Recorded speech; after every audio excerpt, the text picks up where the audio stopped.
네, 안녕하세요. 통합과학 원격 수업을 시작하겠습니다. 오늘은 교과서 정리할 차례 맞죠? 자, 우리 친구들은 교과서 어디를 펴냐면 101쪽을 펴시기 바랍니다. 이 전까지는 내용을 정리한 것 같아요. 자, 중요한 내용 위주로 그리고 문제 답을 찾는 과정 위주로 수업을 해보겠습니다. 자, 우리 운동량과 충격량 굉장히 중요하게 배웠었죠. 자, 운동량은 질량 곱하기 속력이었었고요. 자, 단위는 킬로그램, 미터 퍼 세크 있었습니다. 자, 그 다음에 충격량은 이제 힘, 충격력 곱하기 힘을 받은 시간이었고요. 자, 이 힘의 단위는 뉴턴, 그 다음에 이 시간의 단위는 세크를 썼습니다. 그래서 충격량의 단위는 뉴턴 점 세크였고요. 그 다음에 운동량의 단위는 킬로그램 점 미터 퍼 세크였어요. 자, 근데 이 두 단위가 거로 1과 1 킬로그램 미터 퍼 세크는 1 뉴턴 세크가 성립한다라고 했었죠.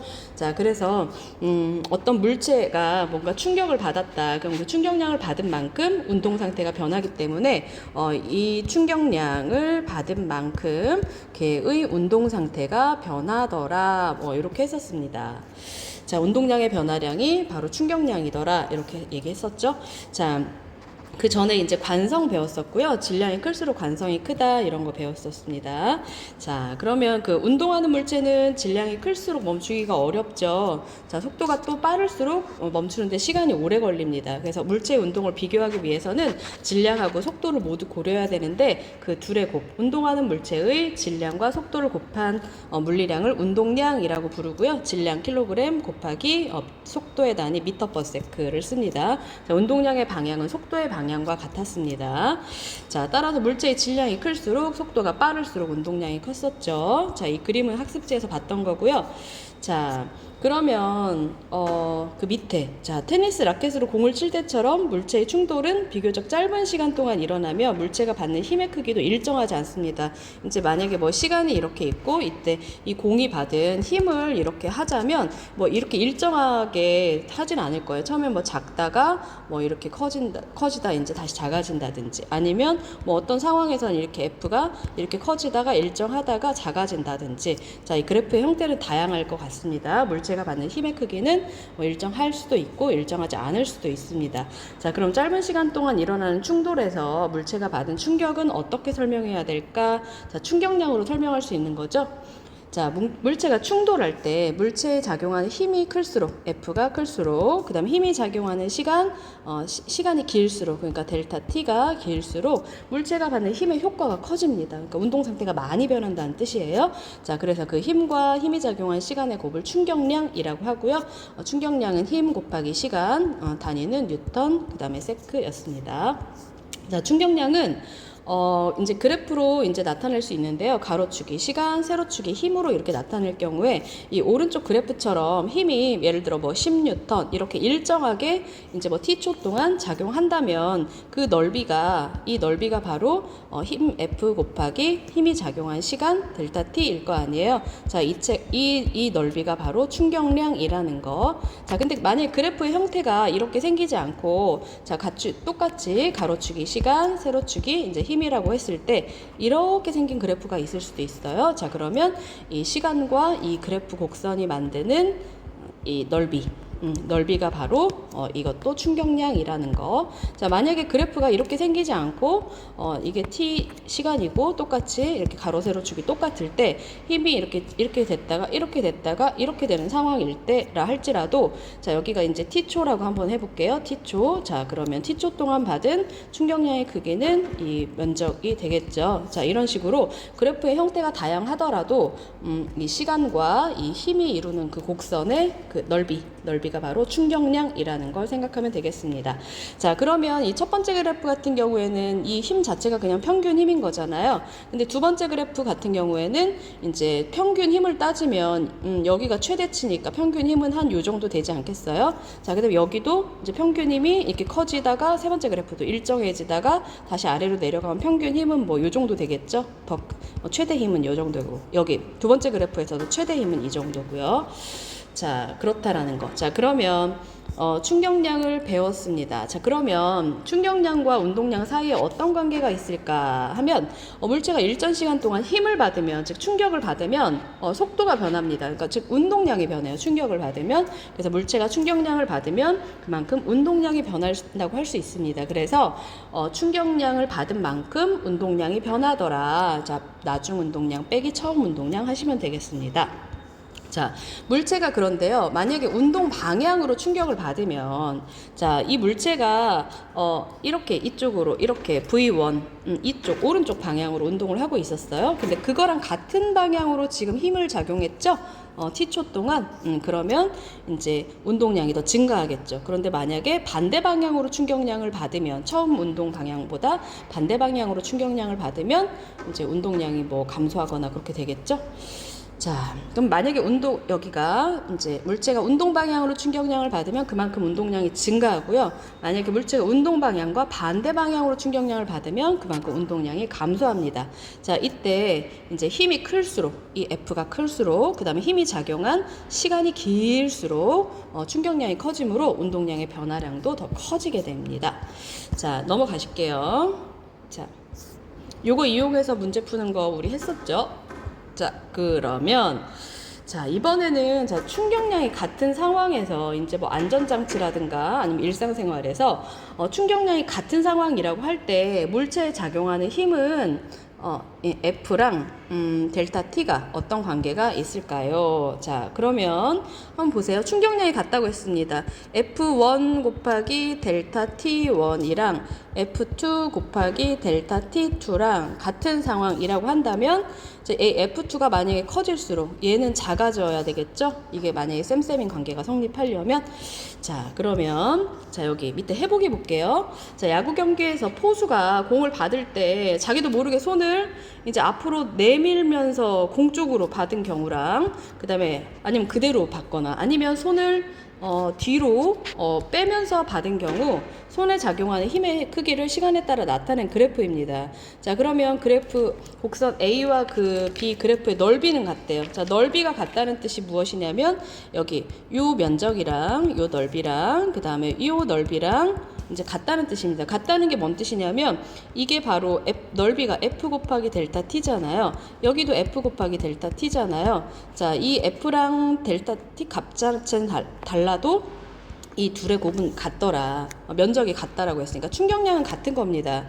왜 같냐면 이제 어차피 공이 같은 야구공을 사용했다 치고 같은 속력으로 달려오고 있었다고 한다면 어차피 여기 닿으면 속력이 0이 되잖아요. 그러니까 운동량의 변화량만큼 이 야구공이 야구 장갑한테 충격량을 준 거잖아요. 그러니까 이 충격량은 이 야구공의 운동량의 변화량과 같습니다. 자, 그게 이 면적이고요. 그러니까 이 면적은 같아요. A랑 B 상황에서. 뒤로 빼면서 받았거나 아니면 앞으로 내밀면서 받았거나 면적이 같다고 했으니까 야구공의 운동량의 변화량이 같고 따라서 이 야구공이 야구 글러브한테 주는 충격량은 같습니다. 자, 그러면 자, A는 뭐 어떤 경우일까요? A는 더 힘이 최대 힘이 큰 걸로 봐서 얘는 앞으로 공 쪽으로 더 다가가면서 받은 경우고요. B 같은 경우에는 손을 뒤로 슥 빼서 받은 경우죠. 이거는 뒤로 빼면서 받은 경우가 되겠습니다. 자, 그러면 뒤로 빼면서 받았을 경우 보세요. 자, 여기 요게 이제 최대 힘이고요. 평균 힘 하면 힘이 이렇게 커졌다가 작아지는 거니까 평균 힘은 한 요 정도 되겠죠. 자, 이게 이제 B의 평균 힘 FB라고 해봅시다. 그 다음 A는 여기가 최대 힘이니까 이제 평균 치면 여기 평균 치면 한 뭐 요 정도 된다고 칠까요? 그럼 이게 FA겠죠. 그럼 FA가 보니까 더 큰 거죠. 자, FA 이거 B라고 할게요. 자, FA가 더 크니까 얘가 더 작아질 수밖에 없겠죠. 그래서 힘을 받은 시간이 보시면 짧습니다. TA. 여기 뒤로 빼면서 받은 경우 같은 경우에는 충격을 받은 시간이 긴 거죠. 그러니까 힘이 줄어드는 거죠. 자, 그러면 AB 중 손을 뒤로 빼면서 받은 경우는 B가 되겠고요. 자, 그러면 AB 중 손이 받는 평균 힘이 더 큰 경우, 평균 힘은 이 FA가 더 컸죠. 그 까닭은 무엇이냐? 힘이 작용한 시간이 델타 TA가 작기 때문에 FA가 커지는 거죠. 이걸 평균 힘이라고 할게요. 평균 힘이 커지는 거죠. 그러니까 더 아플 것 같습니다. 자, 그러면 그 밑에 뭐 이 내용은 한번 볼게요. 자, 야구공을 받을 때 공이 글러브에 들어오는 순간의 속도가 같다면 손을 앞으로 내밀면서 받은 경우나 뒤로 빼면서 받는 경우 모두 공이 멈출 때까지 운동량의 변화량이 같습니다. 그래서 따라서 손이 받은 충격량은 같대요. 충격량은 같지만 손을 뒤로 빼면서 받으면 힘이 작용하는 시간 델타 T가 길어지는 거죠. 그래서 F가 작아져서 힘이 적게 미쳤으니까 충격의 정도가 작다, 안 아프다 이겁니다. 자, 그러면 뭐 다른 이런 예시들이 다 보통은 무엇이냐, 이런 장치들은 사람이나 물체가 받는 힘을 작게 함으로 충격을 완화하는데요. 보통은 아마 그렇습니다. 보통은 델타 T를 크게 해서 F를 작게 해서 충격을 줄여주는 이 역할을 합니다. 뭐 뾱뾱이, 뭐 보호대, 체조 매트 다 같은 원리입니다. 자, 확인 문제 풀어볼게요. 질량 1000km인 자동차가 20m/s로 벽에 충돌을 했습니다. 자, 완전히 정지하는데 0.5초가 걸렸다면 그동안 자동차가 받은 평균 힘은 얼마인가요? 자, 이게 이제 벽에 충돌해서 정지를 한 거죠. 여기서 정지했다고 했으니까. 그럼 운동량의 변화량은 이거겠죠. 20만큼 속력이 변했으니까 20에서 0m/s로 줄어들었으니까. 그래서 운동량의 변화량은 만큼 이제 충격량이겠고요. 자, 운동량의 변화량은 1000kg 곱하기 20m/s. 그 다음에 충격량은 평균임 F 곱하기 시간은 0.5초 걸렸대요. 그럼 따라서 F는 그러니까 4만. 그러니까 얼마일까요? 4,000? 4,000 뉴턴. 4만 뉴턴? 4만 뉴턴. 이거 학습지에서 푸른 것 같습니다. 4만 뉴턴 되겠네요. 넘어갈게요. 자, 충돌과 안전장치 여기 부분은 넘어가시고요. 다음 장. 자동차가 이렇게 있다, 아니면 뭐 이렇게 하키 경기를 한다, 그랬을 때 이런 안전장치들이 하는 역할들이 보통 있을 것 같습니다. 자, 그 내용이 이제 옆 페이지에 나옵니다. 옆 페이지 한번 볼게요. 자, 충돌에 의한 자, 여기 자동차만 한번 살펴볼게요. 자, 만약에 충돌을 했어요. 그러면 관성에 의해서 앞으로 쏠려 나가면서 이제 뭐 벨트 안 했다. 그러면 뭐 유리창 이런 데 부딪혀서 튕겨 나가거나 튕겨 나가진 않을까? 부상을 입을 수 있습니다. 이때 안전띠는 관성에 의해서 앞으로 튀어나가는 것을 막아주고요. 에어백은 충격이 가해지는 시간을 길게 해서 F를 줄여주는 역할을 하는 거죠. 그 다음에 자동차 앞에 범퍼 있잖아요. 그건 적절히 찌그러지도록 만들어져 있습니다. 플라스틱처럼 이렇게 돼 있잖아요. 충돌했을 때 자동차가 서서히 멈추게 해줍니다. 그러니까 이것도 역시 힘을 받는 시간을 길게 해주는 겁니다. 자, 그러면 1번 한번 볼게요. 밑에 질량이 큰 트럭하고 질량이 작은 그 승용차가 서로 이렇게랑 뭐 이거랑 이렇게 빡 하고 충돌을 했습니다. 자, 이때 충돌 과정에서 받는 충격량은 어느 쪽이 더 클까요? 어때요? 충격량은 서로 같습니다. 자, 충돌 과정에서 같은 시간 동안 서로 주고받는 힘이 같아요. 그러니까 델타 T, 어차피 접촉해 있는 동안 접촉해 있는 시간 동안 힘을 받을 거고, 그러니까 델타 T가 같고, 그 다음에 서로 작용 반작용 F를 같게 주고받습니다. 그러니까 이 둘의 곱인 충격량도 서로 똑같습니다. 서로 똑같은 충격량을 주는 거예요. 자, 그런데 보통은 이제 이렇게 충돌을 했을 때 작은 차가 더 훨씬 좀 피해를 많이 받잖아요. 그래서 질량이 작은 이 자동차의 경우에는 속도 변화가 더 크게 일어납니다. 그래서 더 큰 더 큰 피해를 입게 되는 거예요. 질량이 작기 때문에 속도 변화가 커요. 충격량은 같지만. 자, 이렇게 넘어갈게요. 자, 다음 장 넘어가시고, 여긴 너무 쉬우니까 넘어가시고, 자, 1번 문제 풀어보도록 하겠습니다. 자, 1번. 자, 지구 표면에 무게가 1뉴턴인 사과가 놓여 있다. 자, 여기에 이제 사과가 이렇게 놓여 있는 거죠. 자, 1뉴턴이래. 1뉴턴이란 얘기는 이제 이만큼의 중력을 받는다는 뜻이겠죠? 자, 이 사과가 지구를 당기는 중력의 크기는 몇 뉴턴인가요? 자, 서로 무게가 1뉴턴인 사과는 지구로부터 1뉴턴의 중력을 받는 겁니다. 작용 반작용 법칙에 따라서 두 물체가 주고받는 중력은 서로 크기가 같대요. 그래서 사과가 지구를 당기는 중력도 역시 1뉴턴입니다. 자, 그 다음에 2번 문제. 자, 그림은 직선상에서 등속 등 가속도 운동화는 장난감 자동차를 0.2초 간격으로 찍은 것이다. 자, 이거의 가속도가 얼마인지 구하랍니다. 자, 가속도는 시간당 속도 변화량이기 때문에 속도를 우선 구해야 되겠죠? 자, 여기가 0.2초분의 여기. 처음에 0초부터 0.2초 가네. 그러면 0.2초분의 10cm 이동했댔죠? 10cm니까 요거는 50. 이거 나누면 50이 되겠죠? 50cm/s. 그 다음에 여기 또 한번 구해볼게요. 여기에 속력 같은 경우에는 0.2분의 20cm니까 100cm/s. 하나만 더 구해볼게요. 자, 여기에서의 속력은 0.2s분의 30cm니까 얼마인가요? 이거 나누면 150cm/s. 자, 10, 20, 30, 40, 50 규칙적으로 늘어나고 있죠. 자, 속력이 50, 100, 150, 200, 250 이렇게 늘어나겠죠. 자, 그러면은 자, 가속도를 구해 보면 자, 여기가 0.2초만인 거잖아요. 0.2 띄워주면 안 되는데 0.2초 분에 속력이 50씩 증가하고 있죠. 그러니까 속도 변화량 50cm/s 이렇게 나눠주면 0.2분의 50을 나눠주면 250 나오죠? 이거 250cm/s 제곱.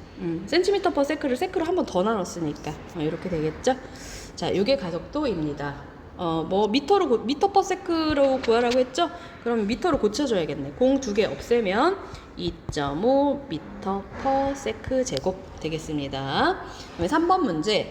자, 그림과 같이 책상 위에 놓인 자를 손으로 탁 쳐서 동전 A는 이거 탁 치면 밑으로 싹 빠지겠죠. 자유낙하 운동하고 동전 B는 이 자가 옆에서 땅 하고 치니까 이렇게 수평으로 피어나가겠죠. 그래서 이렇게 해서 바닥으로 이렇게 동전이 2개가 이렇게 떨어지겠죠. 자, A와 B의 물리량이 서로 같은 걸 모두 고르래요. 자, 운동하는 동안 가속도, 여기서 가속도는 어차피 연직 방향의 가속도밖에 생기지 않잖아요. 가속도는 똑같겠죠. 그래서 기억은 맞고요. 그 다음에 니은 바닥에 도달할 때까지 걸리는 시간 동시에 도착하더라. 우리 수업 많이 했었죠. 자, 그 다음에 바닥에 도달할 때까지 운동한 거리, 얘는 직선으로 떨어지고 얘는 이제 포물선 그리면서 떨어지니까 B가 당연히 더 운동한 거리는 더 길지 않겠어요? 이건 틀리겠고 A가 보다 B가 더 거리는 길이다. 자, 됐고 그 다음에 4번 문제. 자, 질량이 큰 물체일수록 중력을 크게 받지만 물체를 자유낙하 시켰을 때 가속도의 크기는 질량에 관계없이 똑같다. 그러니까 질량 여기 있게 똑같이 얘가 2kg이고 얘가 만약에 뭐 1kg이라고 합시다. 뭐 크게 상관없이. 자, 여기가 바닥이에요. 같은 높이에서 질량과 같잖아. 자, 이때 가속도의 크기가 이제 지구인 경우에 지구의 중력 가속도 이때 A 지구의 중력 가속도인 9.8m/s 제곱이 된다고 했는데 이건 질량에 관계 없더라. 그러니까 여기가 처음에 출발할 때는 속력이 0이잖아요. 그럼 여기 떨어질 때 이 지면에 닿기 직전에 이 속도 닿는 순간의 속도는 둘이 쌤쌤이더라. 이때의 속도랑 이때의 속도가. 왜냐하면 가속도가 똑같으니까. 자, 그럼 이 가속도의 크기는 왜 질량에 관계없이 똑같은지 한번 볼게요. 이게 이제 이 법칙은 몰라도 돼요.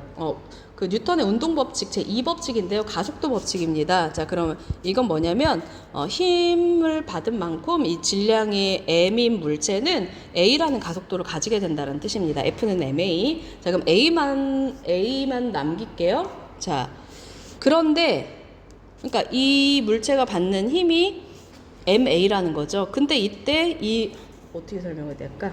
자, 그럼 A만 남겨볼게요. 이 가속도는 m분의 F일 겁니다. 자, 그런데 이때 이제 자유낙하 하는 물체인 경우에는 이 힘이 중력인 거잖아요. 그럼 중력은 질량 곱하기 그 물체의 중력 가속도겠죠. 그러면 F는 mg인 거고요. m은 그대로 있고. 그럼 이 약분하면 이렇게 되는 거죠.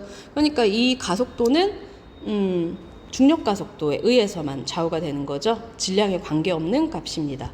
그냥 대충 이 정도로 하고 넘어갑시다. 자, 그 다음에 5번 문제. 자, 그림은 지표면의 근처의 같은 높이에서 수평 방향으로 질량이 같은 세공 ABC를 발사했을 때 세공의 운동 경로를 나타낸 것이다. C는 원궤도, 이건 뭐 인공위성 같은 거 얘기하는 거겠죠. 자, 지구는 매끄러운 구라고 가정하고 공기장은 무시한대요. 자, 이에 대한 설명 옳은 것은 자, ABC 중에 초기 속도 제일 빠르게 발사한 것은 C겠죠. 자, A는 뭐 똑 떨어지고 B는 조금 더 멀리 가서 떨어지고 더 세게 던지면 이제 이렇게 C처럼 이렇게 돌 수 있더라. 자, 그러면 기억. 공을 발사한 속력은 A, B. B가 더 크겠네요. 맞고요. 다음에 니은. 운동하는 동안 공에 작용한 중력은 A, B. 어떻습니까? 여기 보면 질량이 같은이라고 되어 있었어요. 그러면 중력은 같겠죠. 그러면 니은 틀렸고. 다음에 디귿. 운동하는 동안 C에는 중력이 작용하지 않는다? 중력 안 작용했으면 얘는 우주 밖으로 이렇게 갔을 겁니다. 중력이 작용하니까 자꾸 꺾어지고 이렇게 들어오는 겁니다. 당연히 작용하죠. 자, 운동하는 동안 가속도의 크기는 세공 모두 같다. 여기서 이 세공 모두 지구 중력만을 받아서 운동하잖아요. 그래서 가속도의 크기는 모두 같습니다. 그래서 기억 리을이 정답. 6번 문제. 자, 질량이 400g인 축구공이 15m/s로 운동하고 있다. 이 축구공과 같은 크기의 운동량을 갖기 위해서는 질량 150g인 야구공은 몇 m/s로 해야 되겠는가? 자, 운동량이 같대요. 그럼 MV는 MV잖아요. MV는 MV. 뭐 킬로그램으로 고칠까요? 자, 0.4kg 곱하기 15m/s는 0.15 곱하기 V. 자, 이렇게 하면 V는 6kg 6m/s. 아닌데? 잠깐만 얘들아. 자, 요거 계산하면 V는 40m/s 나옵니다. 그쵸? 이렇게 됐으니까 이렇게 되겠죠? 자, 그 다음에 7번 문제 옆으로 넘어갈게요. 자, 그림과 같이 동전이 놓여있는 종이를 컵 위에 놓고 손가락으로 종이만 튕기는 것보다 종이를 확 잡아 빼는 게 나을 것 같은데, 관성에 의해서 컵으로 쏙 하고 이렇게 들어갑니다. 자, 옳은 거 관성에 대한 설명 옳은 거 골라보래요. 기억 어떻습니까? 기억 맞죠? 다음에 니은 어떨까요? 정지 관성 나타나죠. 틀렸고 물체의 질량이 클수록 관성 큽니다. 그래서 기억 디귿이 정답. 8번 문제. 그림 가는 마찰이 없는 수평면에 정지해 있던 질량 2kg인 물체에 일정한 힘 F를 수평 방향으로 작용하는 모습을 나타낸 것이다. 이제 정지했던 물체에 충격량을 주는 거죠. 자, 그만큼 이제 운동량이 변하겠죠. 자, 그럼 그 그래프가 이제 나래요. 자, 5초 동안 운동량이 0에서 10으로 됐네요. 자, 그러면 1번 문제. 물체가 5초 동안 받은 충격량의 크기를 구하시오. 자, 충격량은 운동량의 변화량인 거죠? 자, 5초 동안 운동량이 처음엔 0이었다가 10으로 이렇게 늘어났죠. 자, 이게 운동량의 변화량인 거죠? 자, 그러면 운동량의 변화량이 충격량이니까 10. 뭐 단위는 뭐 킬로그램 미터/s 써도 되고 충격량의 단위는 보통 뉴턴/세크 쓰니까 이렇게 써도 될 것 같습니다. 자, 그 다음 F의 크기는 몇 뉴턴인지 구하시오. 자, 10만큼 충격량을 받은 거죠. 자, 10 뉴턴/세크는 힘 곱하기 5초 동안 작용했다고 했죠. 5초. 자, 그러면 따라서 F는 2뉴턴 되겠네요. 2뉴턴. 됐고, 다음에 9번 문제 갑니다. 자, 그림은 질량이 같고 종류가 다른 자동차 A, B를 같은 속도로 벽에 충돌시켰을 때, 자, 벽에 이렇게 해서 A가 일로 가고 B가 일로 갑니다. 자, 질량도 같고요. 종류만 다르대요. 그래서 같은 속도로 충돌시켰대요. 충돌한 순간부터 정지할 때까지 자동차가 받는 힘의 그 변화를 시간에 따라 나타낸 것이다. 자, 이 면적이 뭘까요, 얘들아? 자, 이 면적이 바로 자동차가 받은 충격량이겠죠. 자, 이거는 A가 받은 충격량이겠고요. 그 다음에 이 면적, 이거는 B가 받은 충격량이 되겠습니다. 자, 그런데 두 그래프가 잠깐만. A, B를 이제 같은 속도로 벽에 충돌시켰다고 했잖아요. 그럼 같은 속도로 여기가 속도가 같고 어차피 충돌했으면 속도가 0이 되는 거니까 이 얘네 둘의 운동량의 변화량은 같습니다. 즉 그래서 충격량이 같아요. 자, 그러면 1번 충돌을 정지할 때까지 A, B가 받은 평균 힘의 크기를 비교하시오. 자, A 같은 경우에는 힘이 이렇게 늘어났다 줄어들었잖아요. 그러면 평균 힘을 하면 한 이 중간쯤 이렇게 되지 않겠어요? 자, 여기가 A가 받은 평균힘, 그 다음에 B가 받은 평균힘은 이 파란 그래프 올라갔다 이렇게 내려가니까 이 둘의 요 평균치나 요 정도 되겠죠. FP. 자, FA가 더 크네요. 자, A가 받은 평균힘이 B보다 크다. 자, 그럼 어느 자동차가 더 안전한지 설명하시오. 뭐가 더 안전할까요? 자, 두 개의 충격량이 같잖아요. 그러니까 힘이 작용한 시간이 긴 B가 델타 T가 크니까 F가 작아서 더 안전한 거겠죠? F를 작게 받아야 안전하잖아요. 그 다음에 10번. 자, 그림은 에어백이 팽창한 상태를 나타낸 것이다. 에어백은 충돌사고 시 탑승자의 피해를 줄여주는 역할을 한다. 이거 사례 두 가지 그냥 생각하시기 바랍니다. 자, 여긴 넘어갈게요. 자, 그럼 어디를 펴시냐면, 자, 두 장? 왜 안 넘어갈까요? 한세 안 넘어갑니다. 자, 몇 장 더 넘겨서 114쪽 펴시기 바랍니다. 자, 지구 시스템의 구성 요소와 특징. 자, 여기 부분 뭐 우리 했잖아요. 그 지구 시스템은 뭐 지수, 기, 생, 외 이렇게 구분이 된더라. 직권, 수권, 그다음에 넘어가시면 기권, 생물권, 외권, 자 이렇게 분류가 되고요. 자, 그 중에서 우리 다 수업을 한 부분입니다. 자, 여기 뭐 직권 대략 뭐 대충 설명을 했고요. 선생님이 설명 안 한 부분은 이거 직권의 바깥쪽에 존재하는 지각하고 멘틀은 이렇게 지구의 약간 겉부분 요 부분이잖아요. 여기는 조금 더 가벼운 규산염 물질로 되어 있고요. 규소하고 산소. 네, 중심부에 있는 핵 같은 경우에는 조금 더 무거운 물질이 이제 원시 지구에서 이렇게 가라앉았을 테니까 중심부의 핵은 철과 니켈 같은 무거운 물질로 이렇게 되어 있다라는 거. 자, 그다음에 자, 수권은 대부분 해수가 대부분이라고 얘기했었죠, 그때. 그리고 이 그래프 이제 했었습니다. 자, 혼합층, 바람 불어서 섞이는 층, 그 다음에 수온 약층, 안정환층, 심해층은 뭐 별로 햇빛이 도달하지 않아서 온도가 뭐 내려가도 별로 뭐 변화가 없네요. 수권도, 여기 심해층도. 자, 그러면 자 넘어가겠습니다. 자, 옆 페이지 넘어가시면 자, 기권도 대충 설명을 했죠. 대류권, 상층권, 중간권, 열권 넘어가시고요. 자, 외권과 생물권도 뭐 이렇더라 했습니다. 넘어갈게요. 여기는 학습지에서 했고 여기도 넘어갈게요. 자, 121쪽. 자, 이 지구 시스템에 뭔가 이렇게 에너지원이 무엇이더라? 세 가지가 있었죠. 태양 에너지, 그 다음에 지구 내부 에너지, 그 다음에 조력 에너지였었고요. 이 중에서 가장 많은 영향을 차지하는 것은 태양 에너지입니다. 자, 지구 시스템의 모든 요소에 영향을 미치는 근원적인 에너지고요. 이 태양 에너지 영향을 가장 많이 받습니다. 자, 그 다음에 이제 지구 내부 에너지랑 조력 에너지도 있습니다. 자, 지구 내부 에너지는 이제 지구 자체가 뭔가 뜨겁다. 이렇게 뭔가 이런 조산 운동 뭐 이런 걸 일으키는 거, 외핵의 운동을 일으켜서 지구 자기장 형성할 수 있게 하고요. 맨틀대를 일으켜서 지진 화산 활동 이런 걸 일으킵니다. 그 다음에 이제 세 번째 조력 에너지, 달과 태양의 인력에 의해서 밀물썰물 생기고요. 뭐 해양 근처 생태계 조양 변화 영향을 줍니다. 밀물썰물 일어나면 그렇게 되겠죠. 자, 그러면 지구 내부 에너지랑 조력 에너지의 양은 태양 에너지에 비해서는 아주 작지만 지구 시스템에 미치는 영향이 작은 건 아닙니다. 자, 크게 변하게 합니다. 자, 이 비율을 보시면 태양 에너지가 99.985%, 거의 대부분이죠. 조력 에너지, 이제 태양 지구 내부 에너지, 얘가 1등, 그 다음에 얘가 지구 2등, 얘가 3등 이렇게 영향력으로 따지면 그렇습니다. 자, 넘어갈게요. 자, 여기는 이렇게 지구 시스템의 에너지가 이렇게 흐르잖아요. 그러면서 이제 물질이 순환을 하게 되는 그런 예시들입니다. 자, 여기는 한번 읽어보세요. 넘어가겠습니다.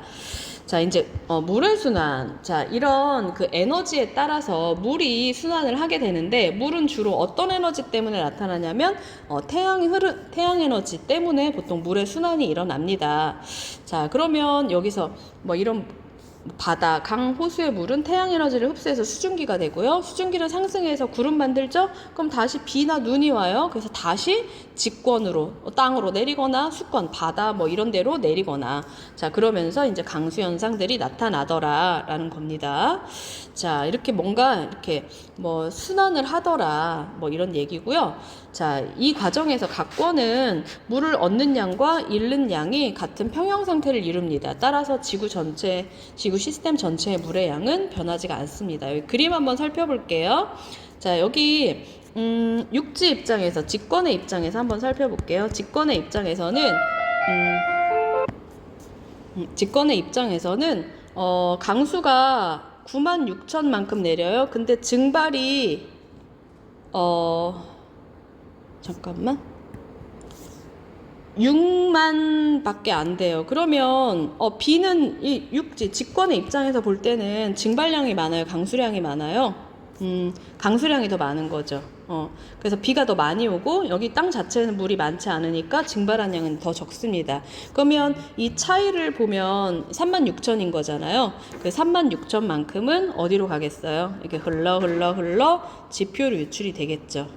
그래서 이렇게 합치면 이제 내린 양은 증발량 더하기 지표 유출 이렇게 같아진다라는 거. 자, 이번엔 그 수권 한번 볼게요. 수권. 자, 이쪽 수권 입장에서 보면 증발량이 많겠어요, 강수량이 많겠어요? 증발이 더 많겠죠. 자, 증발이 더 많습니다, 수권의 입장에서는. 그러면 이 바다 입장에서 보면 들어온 물의 양은 이거 더하기 이거겠고요. 이거 더하기 이거겠고, 이거는 이제 증발량이랑 같아지겠죠. 그래서 각 권에서 유입되는 물의 양과 유출되는 물의 양은 같더라 입니다. 자, 넘어가십니다. 자, 이번에는 탄소의 순환입니다. 탄소. 자, 탄소가 이제 형태가 다양한데 얘네들도 역시 순환을 하더라, 에너지에 따라서.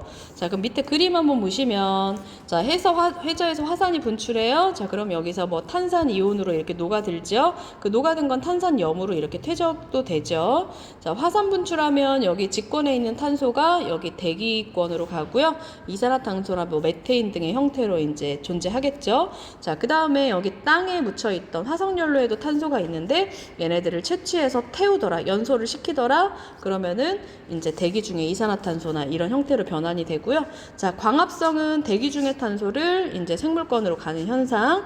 네, 호흡 같은 경우에는 생물체에 있는 그런 뭐 포도당이나 녹말 이런 것들을 뭐 포도당을 태워서 다시 이산화탄소를 내는 현상, 뭐 이런 거죠. 자, 그러면 그 밑에, 자, 탄소는 지구 시스템에서 다양한 형태로 존재하는데요. 자, 기권에 있는 탄소는 이산화탄소나 메테인 등으로 존재하고요. 주로 어디서 왔냐? 화석연료 우리가 쓰면서 그냥 화산 분출하거나 아니면 해수의 수온 생성하면, 우리 콜라 따뜻한 데다 냅두면 김 다 빠지잖아요. 물에 녹아있던 탄산이 이제 이 CO2로 도망가는 거죠. 해수의 수온 상승 등으로 이제 기권에 공급이 된 겁니다. 자, 기권에 이산화탄소가 많죠? 얘네들이 물에 좀 잘 녹아요. 그래서 비는 약한 산성비라고 하죠. 산성을 띠는 비는 암석에 포함된 광물을 녹여서 바다로 흘러 갑니다. 또 해저화산이 분출해서 바다에 탄소를 공급하기도 해요. 자, 이런 식으로 이제 탄소가 순환을 합니다. 잠깐.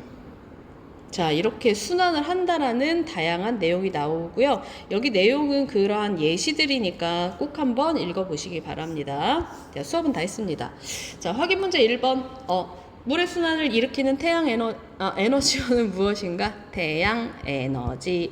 자, 그 다음에 2번. 탄소가 기권에서 수권으로 이동할 때, 자, 공기 중에 있는 게 이게 물로 녹아들을 때 어떤 탄소의 존재 형태는 어떻게 전환되는가? CO2에서 탄산 이온으로 전환이 되죠. 자, 여기 넘어갈게요. 밑에는. 자, 몇 장 더 넘어가시면 선생님이랑 수업한 부분의 문제를 몇 문제 풀어보시면 되겠습니다.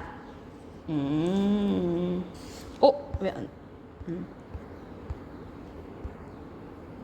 자, 여기 너무 쉬우니까 넘어갈게요. 자, 여기에 몇 문제 풀어보도록 할게요. 자, 1번 문제 한번 봅시다. 자, 지구 시스템의 구성 요소에 대한 설명으로 옳은 거 골라보자. 자, 기억. 수권은 대기 중에 수증기를 포함한다. 이거는 이제 기권. 대기 중에 수증기는 공기 중에 있으니까 기권으로 포함됩니다. 그 다음에 니은. 생물권은 대기의 조성에 영향을 미치죠. 광합성 호흡하니까. 다음에 디귿. 직권은 지구의 겉부분인 지각만이 아니라 통째로. 다음에 리을. 기권은 지구를 둘러싸고 있는 대기가 분포하는 영역이다. 맞나요? 맞고. 다음에 외권은 기권의 바깥 영역으로 태양, 달들을 포함한다. 맞죠? 니은, 리을, 미음 되겠습니다. 다음 2번 문제. 자, 가는 직권의 층상구조, 나는 기권의 층상구조를 나타낸 것이다. 자, 옳은 거 골라보자. 기억. 내 핵은 액체 상태? no. 왜 외핵이 액체 상태죠.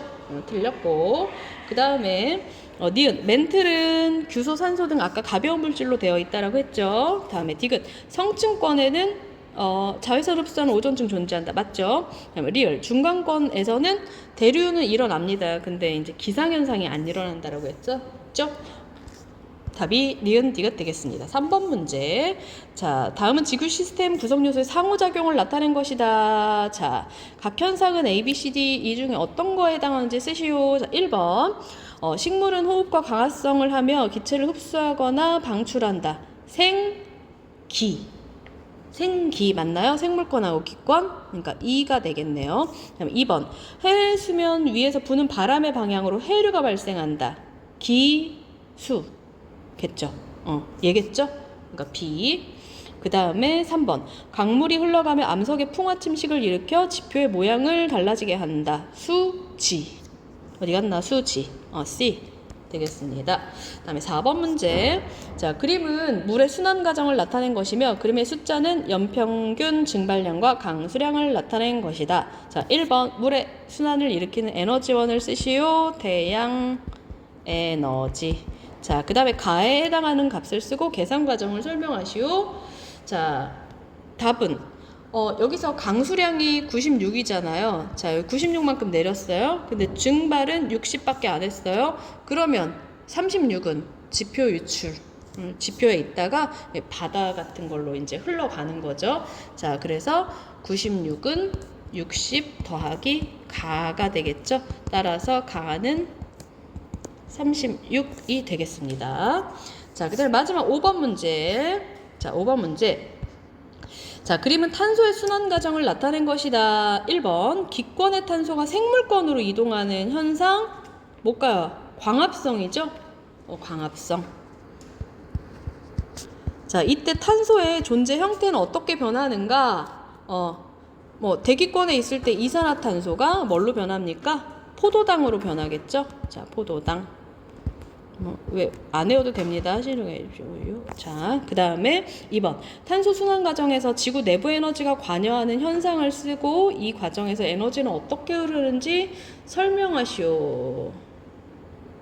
지구 내부 에너지에 의해서는 이 화산 분출에 해당할 것 같아요. 이런 화산 분출. 자, 지구 내부 에너지 때문에 화산이 분출을 하고 이때 여기에 있던 그 지각에 있던 이 탄소가 기권으로 이렇게 가기도 하고 이제 해저 화산 분출의 경우에는 수권으로 가기도 하는 거겠죠. 자, 대충 이 정도 하면 될 것 같습니다.